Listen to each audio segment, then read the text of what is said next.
नमस्कार। आकाशवाणी चंडीगढ़ से प्रादेशिक समाचारों के साथ मैं गुरजीत कौर। सबसे पहले मुख्य समाचार। प्रधानमंत्री नरेंद्र मोदी ने देश में डिजिटल भुगतान में हुई वृद्धि पर संतोष व्यक्त किया है। आकाशवाणी से प्रसारित कार्यक्रम मन की बात में प्रधानमंत्री ने कहा कि यूपीआई तेजी से देश की अर्थव्यवस्था का हिस्सा बन रही है। हरियाणा मुख्यमंत्री मनोहर लाल ने कहा कि नवम गुरु तेग बहादुर जी के त्याग, बलिदान और संघर्ष की गाथा से सभी को प्रेरणा लेनी चाहिए। और आज हरियाणा में हिंद दी चादर गुरु तेग बहादुर जी के 400वें प्रकाश पर्व के उपलक्ष्य में राज्य स्तरीय धार्मिक सम्मेलन हुआ। अब समाचार विस्तार से। प्रधानमंत्री नरेंद्र मोदी ने आज आकाशवाणी से प्रसारित मन की बात कार्यक्रम में देशवासियों को संबोधित करते हुए संतुष्टता व्यक्त की कि भारत में डिजिटल भुगतान बढ़ रहा है तथा यूपीआई बहुत तेजी से देश की आर्थिक व्यवस्था का हिस्सा बन रहा है। दूर दराज गांवों और छोटे शहरों में भी लोग डिजिटल तरीके से लेन देन कर रहे हैं। उन्होंने बताया कि देश में प्रतिदिन 20,000 करोड़ का डिजिटल लेन देन होता है। मार्च महीने में यूपीआई लेन देन लगभग 10 लाख करोड़ तक पहुंचा। प्रधानमंत्री ने कहा कि टेक्नोलॉजी से आम लोगों के जीवन में परिवर्तन हो रहा है। टेक्नोलॉजी से दिव्यांग लोगों का जीवन आसान हो गया है, वो नई ऊंचाइयों तक पहुंचने में सक्षम हो रहे हैं। उन्होंने कहा, देश में ऐसे कई स्टार्टअप्स और संगठन भी हैं जो इस दिशा में प्रेरणादायी काम कर रहे हैं। ऐसी एक संस्था है voice of specially abled people. ये संस्था असिस्टिव टेक्नोलॉजी के क्षेत्र में नए अवसरों को प्रमोट कर रही है। जो दिव्यांग कलाकार हैं, उनके काम को दुनिया तक पहुंचाने के लिए भी एक इनोवेटिव शुरुआत की गई है। Voice of specially abled people के इन कलाकारों की पेंटिंग्स, इसकी डिजिटल आर्ट गैलरी तैयार की है।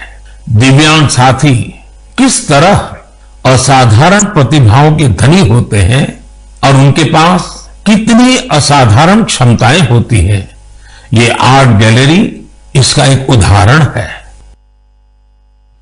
श्री मोदी ने कहा कि देश आजादी का अमृत महोत्सव में जल संरक्षण के क्षेत्र में आगे बढ़ रहा है। अमृत महोत्सव के तहत प्रत्येक जिले में 75वां अमृत सरोवर बनाए जाएंगे। श्री मोदी ने कहा कि नए प्रधानमंत्री संग्रहालय ने लोगों में उत्सुकता जागरूक की है। 14 अप्रैल को बाबा साहेब अम्बेडकर की वर्षगांठ पर प्रधानमंत्री संग्रहालय को देश को समर्पित किया गया था। श्री मोदी ने गुरुग्राम के सार्थक का उल्लेख करते हुए कहा कि उन्होंने लाल बहादुर शास्त्री और मोरारजी देसाई जैसे नेताओं के जीवन के बारे में बहुत सी नई बातें पता की हैं। श्री मोदी ने कहा,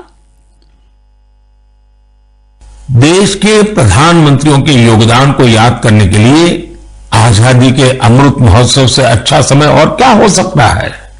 देश के लिए यह गौरव की बात है कि आजादी का अमृत महोत्सव एक जन आंदोलन का रूप ले रहा है। इतिहास को लेकर लोगों की दिलचस्पी काफी बढ़ रही है और ऐसे में पीएम म्यूजियम युवाओं के लिए भी आकर्षण का केंद्र बन रहा है, जो देश की अनमोल विरासत से उन्हें जोड़ रहा है। आज के मन की बात कार्यक्रम में श्री मोदी ने गणित के बारे में भी चर्चा की। उन्होंने कहा कि भारतीयों ने गणित विषय पर बहुत शोध किया है। उन्होंने शून्य की खोज और उसके महत्व का उदाहरण देते हुए कहा कि कैलकुलस से कंप्यूटर तक सभी वैज्ञानिक खोज शून्य पर आधारित हैं। उन्होंने कहा कि विज्ञान ने सभी सिद्धांत, चाहे वो न्यूटन का लागू हो या आइंस्टाइन के प्रसिद्ध इक्वेशन, सभी गणित सत्र से ही अभिव्यक्त किए जाते हैं। जो विद्यार्थी गणित को मुश्किल विषय समझते हैं, उन्हें संबोधित करते हुए श्री मोदी ने कहा कि वैदिक गणित के कारण भारतीयों के लिए गणित कभी भी कठिन विषय नहीं रहा है। उन्होंने कहा कि आधुनिक समय में वैदिक गणित के श्रेय भारती कृष्णा तीर्थ महाराज को जाता है, जिन्होंने प्राचीन गणित सूत्र पुनर्जीवित किया और उसे वैदिक गणित का नाम दिया। प्रधानमंत्री ने लोगों को ईद, अक्षय तृतीया, भगवान परशुराम के जन्मदिवस और बैसाख बुद्ध पूर्णिमा की अग्रिम शुभकामनाएं दी। उन्होंने कहा कि सभी त्योहार संयम, पवित्रता, बलिदान और सामंजस्य की प्रेरणा देते हैं। उन्होंने लोगों से कोविड नियमों की पालना करने, मास्क लगाना, हाथ धोने आदि का भी अनुरोध किया। प्रधानमंत्री नरेंद्र मोदी ने आज जम्मू और कश्मीर में विकास को गति देने के लिए 20,000 करोड़ रुपए से अधिक की कई विकास कार्यों की आधारशिला रखी। प्रधानमंत्री ने सांबा जिले के पल्ली पंचायत में देश भर की सभी ग्राम सभाओं को संबोधित करते हुए कहा कि ये परियोजनाएं जम्मू कश्मीर के विकास को और ऊंचाइयों तक लेकर जाएगी। उन्होंने कहा कि ये बदलाव का प्रतीक है कि आज कश्मीर में पंचायती राज दिवस मनाया जा रहा है। श्री मोदी ने कहा कि यह गर्व की बात है कि जम्मू कश्मीर में लोकतंत्र जमीनी स्तर पर पहुंच गया है। उन्होंने कहा कि केंद्र सरकार की तमाम योजनाओं को घाटी में लागू किया जा रहा है तथा जिन्हें काफी सालों से आरक्षण का लाभ नहीं मिला है वह भी दिया जा रहा है। श्री मोदी ने कहा कि राष्ट्रीय पंचायत अवार्ड की राशि जेतु पंचायतों के सीधे बैंक खातों में ट्रांसफर कर दी गई है। उन्होंने कहा कि जब वे एक भारत श्रेष्ठ भारत की बात करते हैं तो उनका मकसद दूरियां दूर करना है। उनका उद्देश्य जम्मू व कश्मीर को हर मौसम में कनेक्टिविटी प्रदान करना है। प्रधानमंत्री ने कहा कि वे दिन दूर नहीं जब देवी कन्याकुमारी तथा वैष्णो देवी एक ही रास्ते से जुड़ेंगे। प्रादेशिक समाचार आकाशवाणी चंडीगढ़ से प्रसारित किए जा रहे हैं।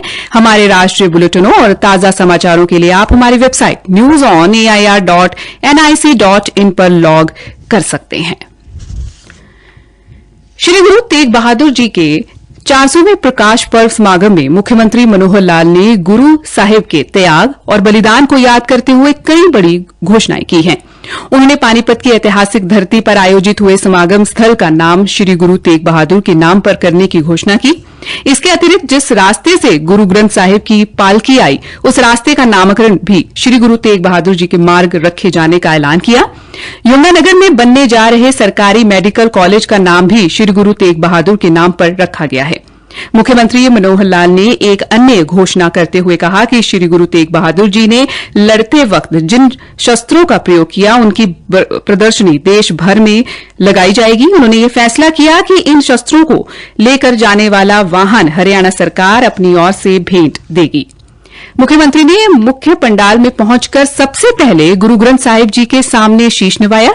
इसके बाद अपने समागम स्थल पर पहुंची संगतों का हाथ जोड़कर अभिवादन किया।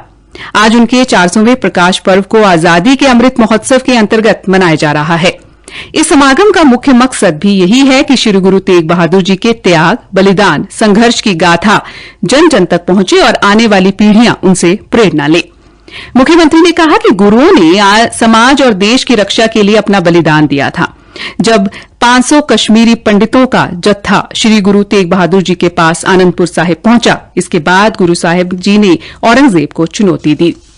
शासक औरंगजेब ने गुरु साहिब को घोर यातनाएं देकर उनका शीश धड़ से अलग कर दिया। गुरु साहिब जी ने देश धर्म की रक्षा के लिए अपने प्राणों का बलिदान दे दिया। श्री मनोहर लाल ने कहा कि देश में नायक भी हुए हैं और खलनायक भी हुए हैं, लेकिन हम सबको नायकों को याद रखना होगा। श्री गुरु तेग बहादुर जी एक नायक थे। मुख्यमंत्री ने कहा कि श्री गुरु तेग बहादुर जी का हरियाणा से गहरा नाता रहा है। उन्होंने हरियाणा व पंजाब से होकर 6 यात्राएं की।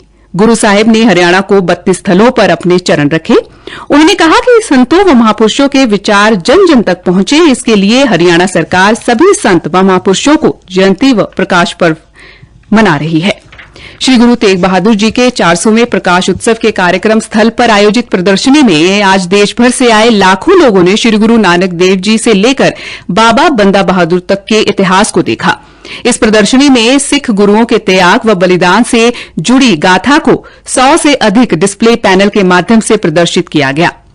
शहर पानीपत के सेक्टर 13 व 17 में आयोजित इस प्रकाश उत्सव कार्यक्रम स्थल पर लगी प्रदर्शनी में सन 1621 से लेकर 1675 तक श्री गुरु नानक देव जी की पूरी प्रकाश यात्रा को सूचना जनसंपर्क एवं भाषा विभाग की ओर से लगाई गई इस प्रदर्शनी में दर्शाया गया है।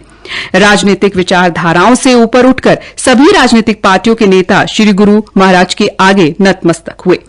मुख्यमंत्री मनोहर लाल, उत्तराखंड के राज्यपाल, उप मुख्यमंत्री व विपक्ष के नेता सहित सभी पार्टियों के विधायक पहुंचे हुए थे।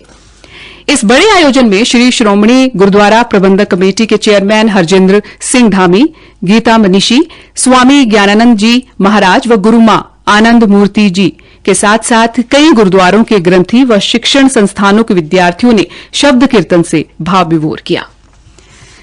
हरियाणा में आज लगभग 500 स्थानों पर 11,000 लोगों को कोविड रोधी टीका लगाया गया। इनमें 15 वर्ष से अधिक आयु के 8,000 लोग और 12 से 14 वर्ष तक के 3,000 बच्चे शामिल हैं। अंत में मुख्य समाचार एक बार फिर से। प्रधानमंत्री नरेंद्र मोदी ने देश में डिजिटल भुगतान में हुई वृद्धि पर संतोष व्यक्त किया है। आकाशवाणी से प्रसारित कार्यक्रम मन की बात में प्रधानमंत्री ने कहा कि यूपीआई तेजी से देश की अर्थव्यवस्था का हिस्सा बन रही है। हरियाणा के मुख्यमंत्री मनोहर लाल ने कहा कि नवम गुरु तेग बहादुर जी के त्याग, बलिदान और संघर्ष की गाथा से सभी को प्रेरणा लेनी चाहिए। इसी के साथ ये समाचार बुलेटिन समाप्त हुआ। नमस्कार।